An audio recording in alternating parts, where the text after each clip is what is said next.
అందరికీ నమస్కారం. నా పేరు రంగనాథ్. విష్ణు సహస్రనామం నేర్చుకోవడంలో భాగంగా ఈరోజు 87, 88 శ్లోకాలతో మీ ముందుకు వచ్చాను. నేను ఆ శ్లోకాలను నిదానంగా చెప్తాను, సావధానంగా వినే ప్రయత్నం చేయండి.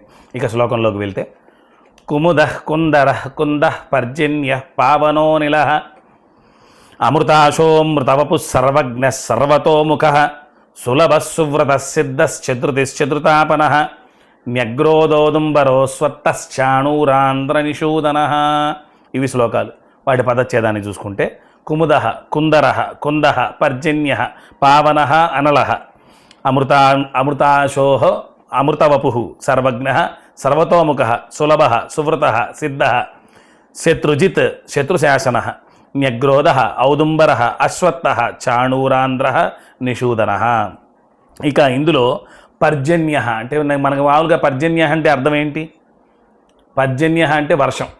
కానీ ఇక్కడ చెప్పేటటువంటి పర్జన్య అన్న పదం విష్ణువుకి ఎలా అప్లై అయిందో విషయాన్ని తెలుసుకుంటే, మేఘం వర్షించి భూమిని చల్లబరిచినట్లు ఆధ్యాత్మిక, ఆది భౌతిక, ఆది దైవికమైనటువంటి తాపత్రయాలు, మనిషిలో ఉండే తాపత్రయం, ఎందుకురా అంత తాపత్రయపడుతుంటాం అంటారు కదా. తాపత్రయం అంటే అర్థం ఏంటంటే ఆధ్యాత్మిక, ఆది భౌతిక, ఆది దైవికమైనటువంటి 3 తాపత్రయాలని కూడా ఆయనే ఆత్మశుద్ధిలో ఆత్మలోకి వెళ్ళి వర్షంలా ఆయన కృపని వర్షించి చల్లబరచగలిగినటువంటి శక్తి ఉన్నవాడు. ఈ తాపత్రయాలన్నీ తీరిపోతాయి ఎప్పుడు?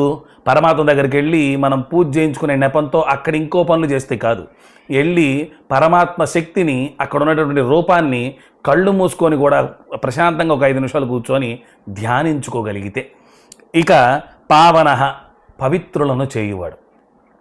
పావన అన్నదానికి అర్థం పవిత్రుల్ని చేయడు. ఎవరిని పవిత్రుల్ని చేస్తాడు? రోజు నిరంతరం ఆయన గుళ్ళో తిరుగుతూ ఉన్న వాళ్ళని మాత్రమేనా? లేకపోతే 24 గంటలు యాగాలు యజ్ఞాలు చేస్తున్నటువంటి వాళ్ళనే? కాదు. పవిత్రులను చేసేటటువంటి వాళ్ళని ఎవరిని చేస్తాడు అంటే, నువ్వు ఏం చెప్తున్నావో ఆ వేదానికి నువ్వు కట్టుబడి ఉండగలిగితే, లేకపోతే ఈ ధర్మానికి కట్టుబడి ఉండగలిగితే, నీ తాపత్రయాల్ని ఒక మార్గంలో పెట్టుకోగలిగితే, అలాంటి వాళ్ళని పూర్తిగా పవిత్రుల్ని చేస్తూ ఎప్పుడు చేస్తాడు? తీసుకెళ్ళబోయేటప్పుడు.